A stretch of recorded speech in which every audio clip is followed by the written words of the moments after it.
I am recording. Okay. Hi, I'm J.C. Jones. This is Larkin Lundgren, Hayden Walters, and Lindsay Orgo. And our proposal is to Alpha Lambda Delta and Phi Eta Sigma about how we can improve their organization. It is a freshman honors organization that for students that make a 3.5 GPA their freshman year, they can pay an amount and be a part of this organization. The rhetoric situation is to our audience, mainly, it's to everyone in the organization, but mainly we're focusing on the officers and how we can improve this organization and make it more prestigious and all that. We're trying to increase the involvement in the organization. We're trying to make the requirements to get in, the GPA and all that, a lot more, harder to get in so that it can compete with organizations like Mortarboard and Order of Omega and all that kind of stuff. Like I said, we're mainly to the entire organization, but we will be proposing this to President Zach Sumner and Kristen Bigby, who is the faculty advisor. Our proposal has just a few changes, but these few changes can greatly increase the prestige and recognition of this organization at Tech and in the city of Lubbock. Now I will introduce Larkin Lundgren, and she will talk about the current situation. So as JC was saying, I'm going to talk about the current situation and just kind of tell you guys some very specific background information on Alpha Lambda Delta Phi Eta Sigma and their current membership and the membership requirements that they have at the present time for their current membership. So we'll start off with Alpha Lambda Delta. Something that I kind of want y'all to understand that's a little confusing about this organization is that it's two organizations, and then under Title IX in the 1970s, they became one organization. So Alpha Lambda Delta used to be the all-female honors society, and Alpha Lambda Delta was founded in 1924 at the University of Illinois by Maria Leonard, and she was kind of trying to just start up the ability for women to be recognized their freshman year for being very high academically and being excellent scholars, and she wanted to give them that recognition. So she started Alpha Lambda Delta. And Alpha Lambda Delta was in response to Phi Eta Sigma. Phi Eta Sigma was founded in 1923, so 1 year before Alpha Lambda Delta was founded.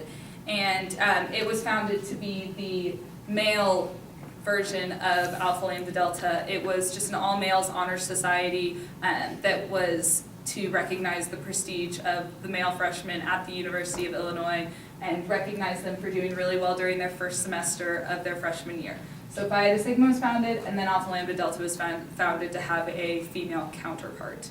And then in the 1970s with Title IX, and some of y'all might not be familiar with Title IX, it was a kind of a societal equality act is kind of what the whole goal of it was, trying to not allow things to be separate. A lot of universities became co-ed under Title IX, and so also some societies became co-ed under Title IX. So in the 1970s, Alpha Lambda Delta and Phi Eta Sigma became one organization, Alpha Lambda Delta Phi Eta Sigma.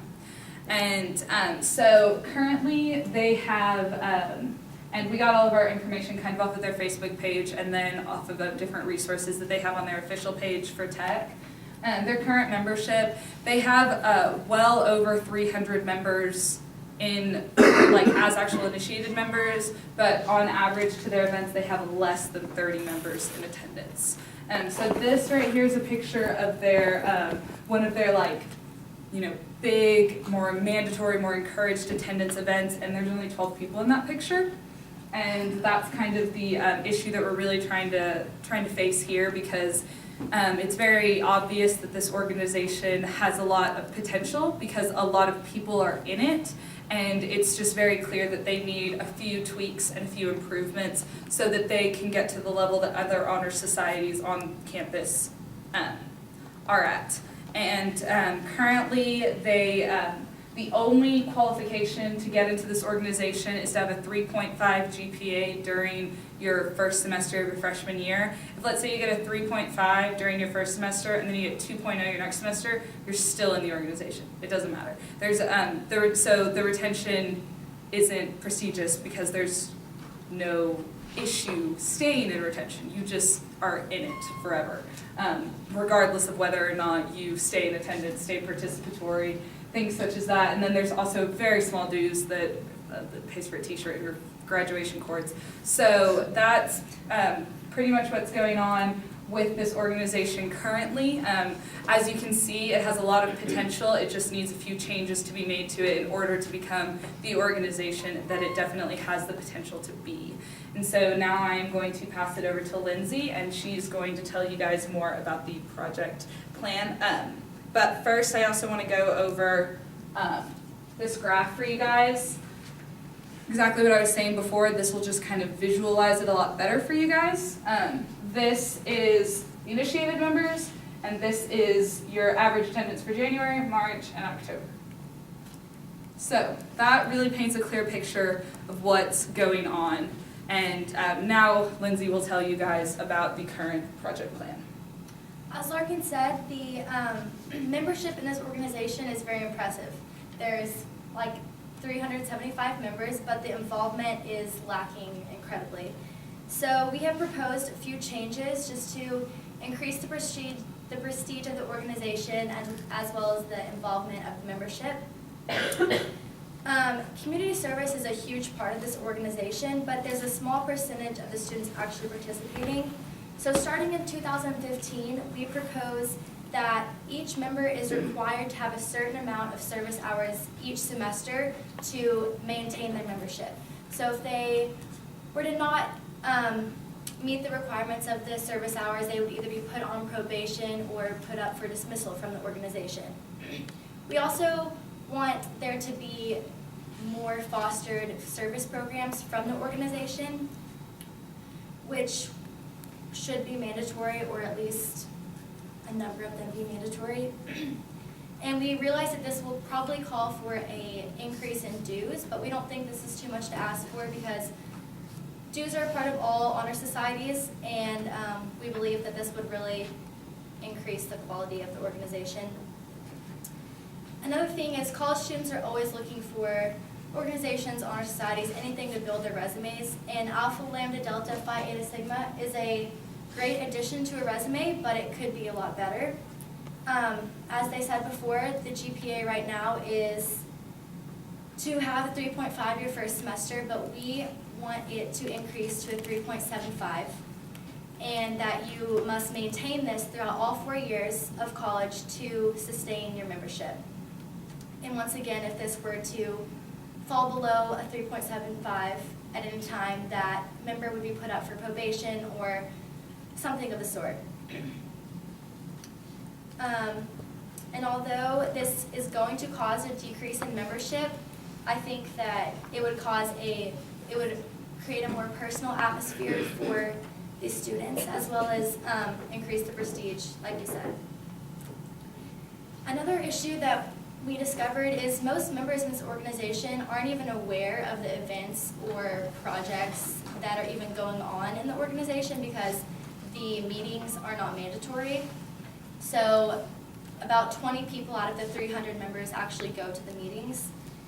And we propose that these meetings become mandatory without a valid excuse. So I think that a policy should be put in place to where members should not be able to miss more than one meeting without a valid excuse. And these meetings are only monthly, so it's not too much of a time commitment. It's not once a week. It's just one meeting out of an entire month. So, we also believe that if the students have the privilege to put this honor society on their resume, that they should be giving back to the honor society. Once these changes are put into place, we realize that membership will decline, but we believe that this will really increase the quality of the organization. Now Hayden's going to talk to you about our group qualifications. Okay, I'm going to talk to you a little about the qualifications for the Alpha Lambda Delta Phi Eta Sigma Honor Society. We are all qualified to be in the society because, first of all, we are members of, all go to Texas Tech, and also we've all made a 3.5 or greater during our freshman semester. But even though we all made a 3.5 or greater our freshman semester, only 2 of us are actually in this honor society, which is Lindsay and Larkin. And because me and JC didn't pay the dues to be in it. Also, we are qualified for this organization because we are all involved in organizations, which could be like Greek, SGA, or other organizations like that. For instance, like I'm a member of Phi Gamma Delta or Fiji. JC is a Phi Delta Theta, and the Larkin and Lindsay are both Pi Phis or Phi Beta Phis. And also some organizations that we're in is Larkin is in SGA, where she is a Senate member. And also me and JC are in an organization in the Ag Eco program. And also Larkin is in NCS. And also why we're qualified is because we all kind of hold positions in these organizations that we're in. Like myself, I was a house chair for 2 years for Fiji. All that means is that I kind of like take care of the house and like go to all the exec meetings and everything. And also Larkin is also a chairman in Pi Phi. And okay, so now JC will talk to you a little bit about the costs and benefits. As we discussed earlier, Alpha Lambda Delta and Phi Beta Sigma already does a lot of great things, but we still feel that it can be enhanced even more. The only increase in cost that we're proposing is just 2 little increases. Dues, which, as Lindsay said, are a part of any organization, honor society, Greek society, SGA, anything like that. So we don't feel that it's that big of an obligation, you know. I mean, we're not going to ask for $2,000 a semester, you know, but an increase in what the dues are now. Which the dues would go to a great cause, you know. They're going to be hosting more events for tech, for the city of Lubbock that would enhance this organization's reputation. The other increase in cost would be individual ones. If you missed a meeting or if you fell below the minimum GPA requirement, you may be up for a fine. But those are the only 2 costs that we are asking for in this proposal. The benefits would definitely outweigh the cost. You know, by doing those little things that we've suggested, you will increase the prestige and the activeness and the recognition, you know, campus-wide throughout this organization. And it would also benefit not only this organization, but the events they would host, you know, on the Tech, they go Arbor Day.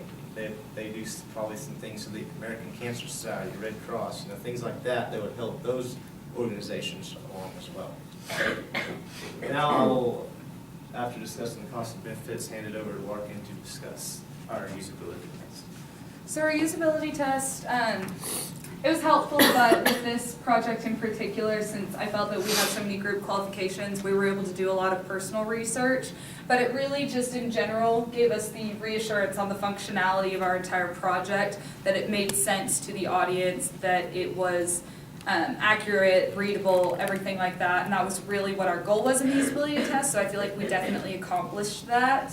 And just gave us a few ideas for improvement. We rephrased a couple of things, used a little bit better representation, and enhanced our graphics to make more sense to a wider audience, which was really just the goal in general. So the usability test went really well, and I'm going to hand it over to Hayden so we can wrap up our presentation. Okay, in conclusion, Alpha Lambda Delta Phi Beta Sigma is a well-established honor society nationwide. But it's a great way to set you up for success. As a freshman, it's a great way to meet people, great way to network yourself, and also establish friendships with high ambitions. But they kind of lack in attendance and quality in their members.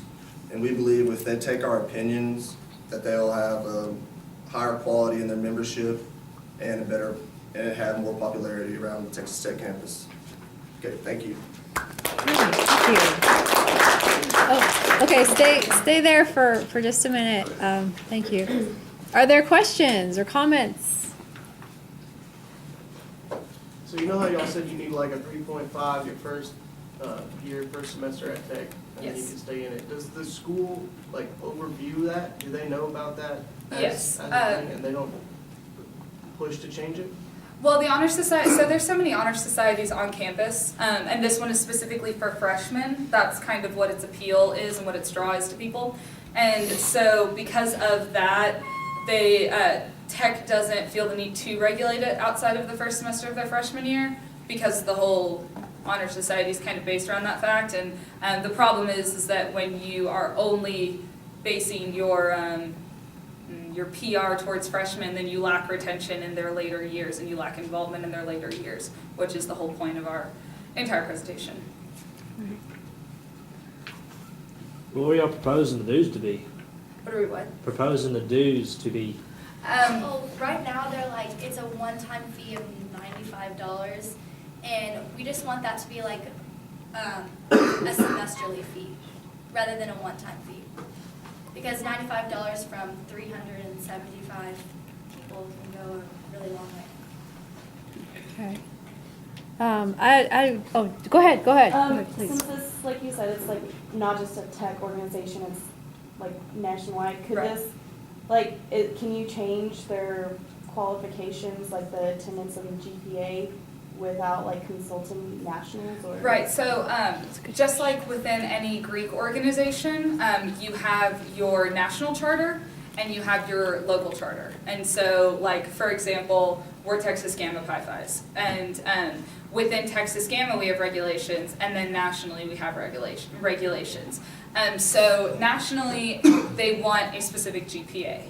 But locally, they make the decisions of what that GPA is. So there are, we can't just like randomly turn Alpha Lambda Delta Phi Eta Sigma into a social, let's go hang out and spirit squad, something. Like, we can't turn it into that.